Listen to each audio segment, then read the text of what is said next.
अगर तुम्हें लगता है कि तुम्हारा समय जो है वो खराब चल रहा है, तुम्हारे साथ सब कुछ गलत हो रहा है, तो कार्तिक सर की इस कहानी को ध्यान से सुनना, क्योंकि ऐसे वक्त में क्या करना चाहिए ये सिखाएगी ये छोटी सी कहानी। बिजनेसमैन की, जिनको बिजनेस में बड़ा घाटा हुआ, लॉस हुआ, तो दौड़े भागे एक महात्मा जी के पास पहुंचे और जाकर के महात्मा जी से कहने लगे कि महात्मा जी मेरे बिजनेस में बड़ा घाटा हो रहा है। महात्मा जी उन्हें देखते ही पहचान गए कि ये तो कभी कभी आता है।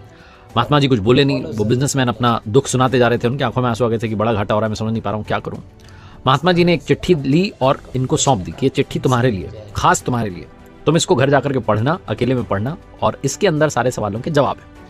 वो व्यक्ति वो चिट्ठी लेकर के घर आ गया, इंतजार तो हो नहीं रहा था, दौड़ा भागा अपने कमरे में और जाकर के पढ़ने लगा कि क्या लिखा है। उसमें लिखा था, मेरे प्रिय, जब तुम सुबह जागते हो तो मैं तुम्हारे पास ही खड़ा होता हूँ। मुझे लगता है कि शायद तुम मुझे याद करोगे, मेरा ध्यान करोगे, मुझसे बात करोगे, लेकिन तुम अपने कामों में बिजी हो जाते हो। चाय पीने के लिए बैठते हो तो मुझे लगता है शायद अब याद करोगे, लेकिन तब भी तुम देश दुनिया की सोच रहे होते हो, इधर उधर के ख्यालों में होते हो। फिर तुम स्नान करने चले जाते हो, मुझे लगता है स्नान करने के बाद आओगे तो थोड़ा ध्यान करोगे। फिर तुम इसी में लग जाते हो कि आज कौन सी ड्रेस पहनो, कौन से कपड़े अच्छे लगेंगे, इसी सब में तुम रह जाते हो। फिर मुझे लगता है कि शायद अब समय निकालोगे, लेकिन तब तुम ब्रेकफास्ट के लिए बैठ जाते हो। नाश्ता करने बैठते हो तो मुझे लगता है कि शायद मुझसे भी पूछ लोगे कि आप भी पहले नाश्ता कर लो, लेकिन तुम ऐसा नहीं करते। तुम घर वालों से बात करते हो, यहाँ की वहाँ की, सारे जहाँ की बातें करते हो और अपने ऑफिस के लिए निकल जाते हो। जब ऑफिस जा रहे होते हो तो ट्रेन जो है तुम पकड़ते हो और 15 मिनट जो है ट्रेन में तुम्हारा समय बीतता है। तब मुझे लगता है कि वो 15 मिनट की जो यात्रा है ट्रेन वाली, जिसमें तुम्हें समय मिला है, तब तुम शायद मुझसे बात कर लो, क्योंकि तब भी मैं तुम्हारे साथ ही होता हूँ। लेकिन तब भी तुम मेरी ओर ध्यान नहीं देते, तुम अपने मोबाइल में गेम खेलने लग जाते हो और वो 15 मिनट ऐसे ही बर्बाद कर देते हो। फिर अपने ऑफिस पहुंच जाते हो।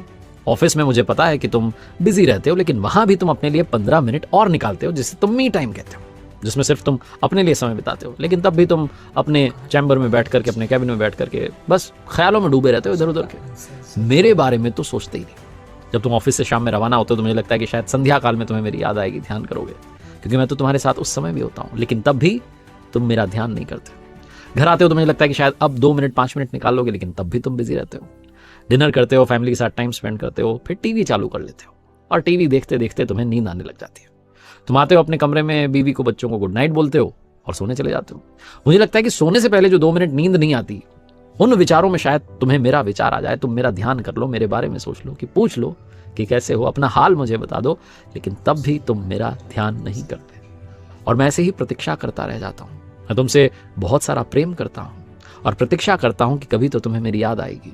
तुम्हें याद आती है मेरी जब तुम्हारा कोई काम अटक जाता है, जब तुम्हें घाटा हो जाता है, जब तुम्हारा नुकसान हो जाता है, तो आते हो तुम दौड़े भागे मेरे पास कि अरे देख लो, लेकिन तब भी तुम आकर के सिर्फ काम बताते हो और तुम्हारा ध्यान मेरी तरफ नहीं रहता। तुम्हारा ध्यान रहता है कि मेरा वो काम हो जाए, मेरा काम पूरा हो जाए, बस बात खत्म। तुम्हारी इच्छा रहती है वो काम पूरा हो जाए, तुम्हें मुझसे मिलने की कोई इच्छा नहीं रहती, लेकिन मैं इंतजार कर रहा होता हूँ, प्रतीक्षा कर रहा होता हूँ कि कभी तो तुम्हें मेरी याद आएगी और कभी तो तुम मेरे पास आओगे, लेकिन तुम मेरे पास आते ही नहीं। मैं बस प्रतीक्षा ही करता रह जाता हूँ।